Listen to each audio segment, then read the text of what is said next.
Assalamualaikum warahmatullahi wabarakatuh. Hai teman-teman, kita lanjut lagi bahas soal SKRI CPNS 2026 untuk yang TIU ya. Kita kemarin udah bahas soal tentang analogi dan silogisme. Nah, sekarang masuk yang part kedua. Ini kita masih bahas tentang silogisme dan analitis. Untuk yang kemampuan numerik dan kemampuan figuran akan kita bahas di part selanjutnya. Oke, kemarin udah kita bahas sampai nomor 5 ya. Sekarang kita akan lanjut nomor 6 dan ini akan kita selesaikan sampai nomor 35. Pokoknya paket lengkap sesuai dengan kisi-kisi. Oke, langsung aja kita bahas ya. Oke, sebaiknya teman-teman kerjakan terlebih dahulu ya. Di pending videonya kemudian dikerjakan terus nanti kita bahas. Oke, silakan dicoba dulu. Ya, jawabannya yang mana teman-teman? Oke, kita bahas ya. Jika terbukti melakukan pelanggaran yang masif dan sistematis, maka kemenangan pasangan satu dapat dibatalkan oleh Mahkamah Konstitusi. MK memutuskan bahwa tidak terjadi pelanggaran yang masif dan sistematis. Di sini ada dua kalimat ya. Yang pertama ini adalah premis 1 ya. Ini adalah premis 1 atau kita singkat dengan P1. Sedangkan di sini memutuskan itu berarti artinya adalah kesimpulan ya. Jadi premis 2-nya nggak ada. Berarti untuk soal ini yang ditanyakan adalah premis keduanya seperti apa kalau kesimpulannya seperti ini. Oke, kita cek dulu ya. Jika terbukti melakukan pelanggaran yang masif dan sistematis, ini misalkan adalah P, ya kan? Maka kemenangan pasangan satu dapat dibatalkan. Kalau terjadi pelanggaran, berarti kemenangannya dibatalkan gitu ya. Misalkan yang kedua ini kita misalkan dengan Q, sehingga menjadi implikasi P maka Q. Kemudian langsung kesimpulannya adalah yang ini. Tidak terjadi pelanggaran masif dan sistematis. Tidak terjadi. Kalau melakukan pelanggaran itu adalah P, berarti kalau tidak terjadi pelanggaran berarti bukan P. Jadi di sini kesimpulannya adalah bukan P. Ini sesuai dengan penarikan kesimpulan dengan modus tollens ya. Kalau premis 1 itu P maka Q, kemudian kesimpulannya kok bukan P maka yang premis kedua adalah bukan Q. Jadi jawabannya adalah lawan dari kemenangan dapat dibatalkan. Berarti tidak dibatalkan dong atau disahkan ya. Jadi jawabannya yang mana? Ya, jawabannya adalah yang D ya. Pasangan satu disahkan menjadi pemenang pilkada. Jadi lawannya dari dapat dibatalkan itu berarti tidak dibatalkan atau disahkan menjadi pemenangnya. Oke, teman-teman masih ingat ya yang ini. Kalau ada P maka Q itu nilainya setara dengan atau ekuivalen dengan bukan Q maka bukan P. Jadi kalau di sini ada P maka Q, kemudian di sini ada bukan Q maka bukan P. Lanjut nomor 7, soal tentang kemampuan verbal. Nah, sekarang masuk ke yang analitis. Yuk, teman-teman kerjakan dulu ya, jawabannya yang mana nih? Oke, udah ketemu ya jawabannya, kita bahas. 4 orang pedagang angkringan menghitung hasil penjualan dalam 1 hari. Pedagang A lebih banyak menjual daripada pedagang B, tetapi kurang daripada pedagang C. Hasil penjualan pedagang D sama dengan pedagang B dan kurang dari pedagang A. Pedagang manakah yang hasil penjualannya terbanyak? Oke, di sini ada pedagang A. Pedagang A itu lebih banyak menjual daripada pedagang B. Nah, sekarang kita letakkan aja atas bawah. Yang lebih banyak berarti di atas, yang lebih sedikit berarti di bawah. Pedagang A lebih banyak berarti A-nya di atasnya B. Jadi, A yang di atas, B-nya yang di bawah. Karena A lebih banyak daripada B. Tetapi kurang daripada C. Maksudnya si A ini kurang dari C, berarti C-nya lebih atas lagi. Ya. Oke, kita ulangi lagi. A itu lebih banyak dari B, berarti di atasnya B. Dan kurang dari C, berarti di bawahnya C. Oke, lanjut. Hasil penjualan pedagang D sama dengan pedagang B. Sama. Oke, berarti B ini sama dengan D.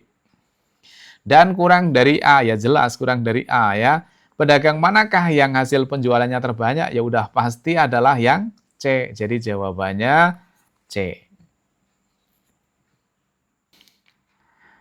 Masih soal tentang kemampuan verbal yang analitis. Yuk teman-teman kerjakan lagi ya.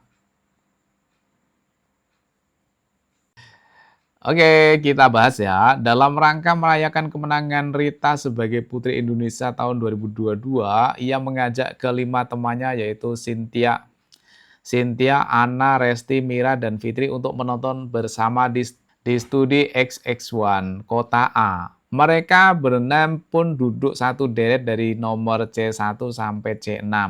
Mereka pun duduk sesuai dengan ketentuan berikut. 1, 2, 3, 4.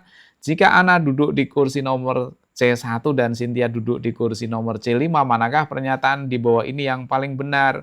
Oke, langsung aja kita buat C1, C2, C3, C4, C5, dan C6. Langkah pertama kita isikan yang udah pasti dulu ya. Di sini udah pasti adalah Ana duduk di kursi C1, berarti C1 harus diduduki oleh Ana.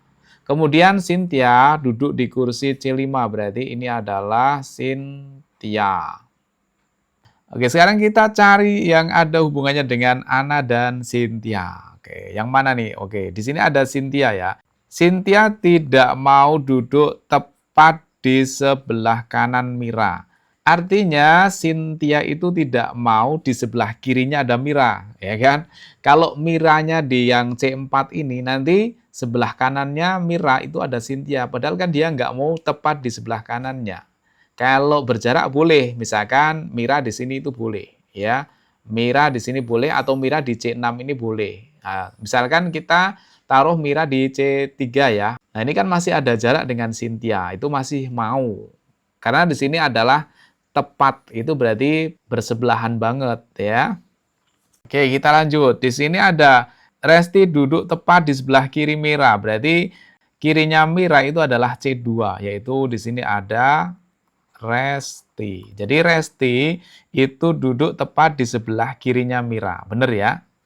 Oke, kita lanjut ke yang Rita di sini ya. Rita belum nih. Rita tidak duduk di kursi C1 atau C6. Berarti Rita nggak mau di C1 sama C6. Kesempatannya tinggal C4. Berarti C4 ini adalah Rita. Yang belum ada siapa di sini? Yang belum ada Cynthia, Anna, Resti, Mira. Berarti yang belum ada adalah Fitri. Jadi yang C6 itu ditempati oleh Fitri, ya kan? Oke, kalau gitu jawabannya yang mana? Jawabannya adalah yang E ya. Fitri duduk di kursi nomor C6. Lanjut nomor 9 ya. Yuk teman-teman kerjakan lagi nih jawabannya yang mana? Oke, kita bahas.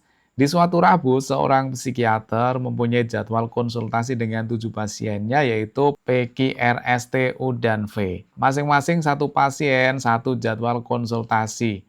Jadwal konsultasi urutan 1 sampai 7 harus memenuhi kondisi berikut. Oke, kalau kayak gini langsung kita cari yang udah pasti dulu. Biasanya terletak di pertanyaannya ya. Oke, di sini jika W mempunyai jadwal konsultasi urutan kedua ini udah pasti ya. Jadi W urutan kedua dan P urutan kelima ini udah pasti. Jadi kita tulis aja 1, 2, 3, 4, 5, 6, 7. Yang kedua itu udah pasti W, nggak boleh tidak, wajib. Kemudian P itu urutan kelima, ini juga wajib, nggak boleh digeser ya. Oke, sekarang kita cari yang ada hubungannya dengan W dan P. Yang ada hubungannya dengan W adalah yang pertama ini. Ki mempunyai jadwal konsultasi sebelum W, berarti nomor 1 dong ya. Berarti ini adalah Ki. Ki-nya itu sebelum W, berarti Ki nomor 1, baru W. Kemudian yang kedua, U mempunyai jadwal konsultasi sebelum P. Oke, di sini berarti U itu sebelum P, berarti di sini adalah U. Kemudian yang selanjutnya, salah satu dari R atau T memiliki jadwal konsultasi di urutan ketiga. Jadi yang di urutan ketiga ini boleh R atau boleh T, salah satu nanti ya. Kita lihat yang selanjutnya. S mempunyai jadwal konsultasi tepat sebelum R. Nah, kalau R-nya di urutan ketiga, maka sebelumnya berarti di urutan kedua. Padahal di urutan 2 ini sudah ada W, berarti nggak mungkin R-nya di sini ya. Berarti R-nya kita coret. Yang menempati 3 adalah T-nya. Kemudian R-nya letaknya di ujung sini.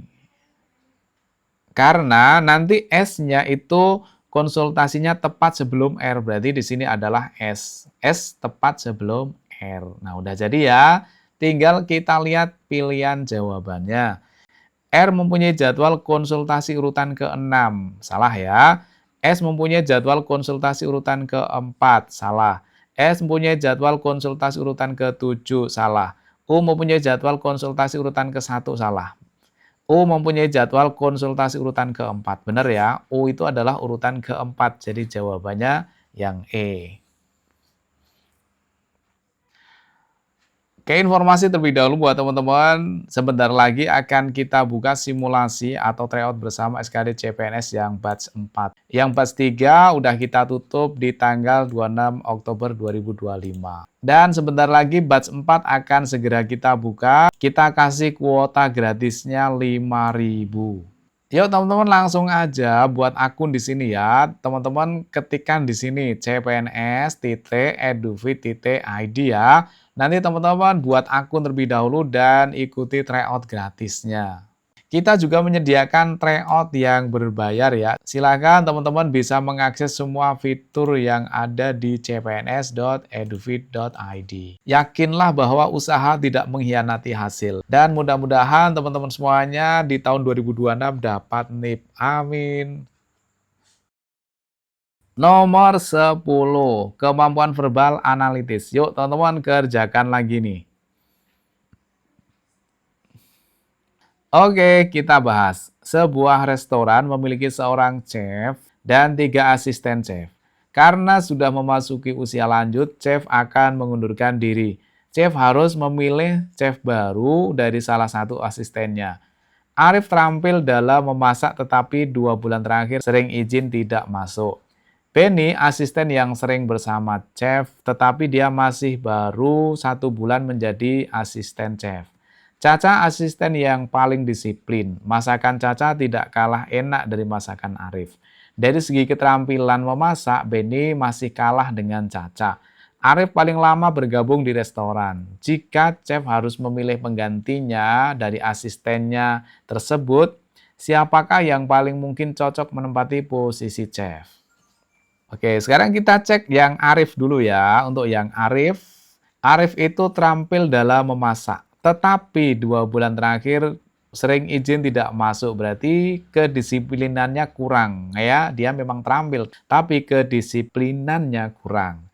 Kemudian Benny, asisten yang sering bersama chef, tetapi dia masih baru 1 bulan menjadi asisten chef. Nah, ini pengalamannya juga masih kurang karena meskipun rajin tapi dia baru 1 bulan menjadi asisten chef. Kemudian Caca sekarang ya. Caca asisten yang paling disiplin. Nah, ini paling disiplin tuh berarti mengalahkan yang lainnya. Ini kalau disiplin juara 1.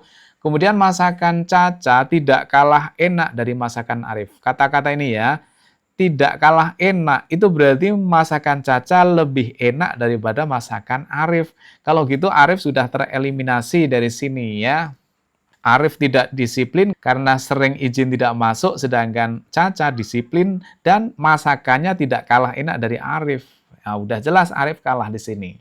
Kemudian dari segi keterampilan memasak, Benny masih kalah dengan Caca. Benny aja kalah dengan Caca, berarti Benny juga tereliminasi. Arif paling lama bergabung di restoran. Oke, Arif lama, tapi di sini Caca nggak disebutkan. Bisa jadi Caca juga lama, hanya saja nggak disebutkan ya. Nah, dari sini udah jelas ya, pengganti yang cocok adalah si Caca. Oke, teman-teman, kita bahas sampai nomor 10 dulu ya.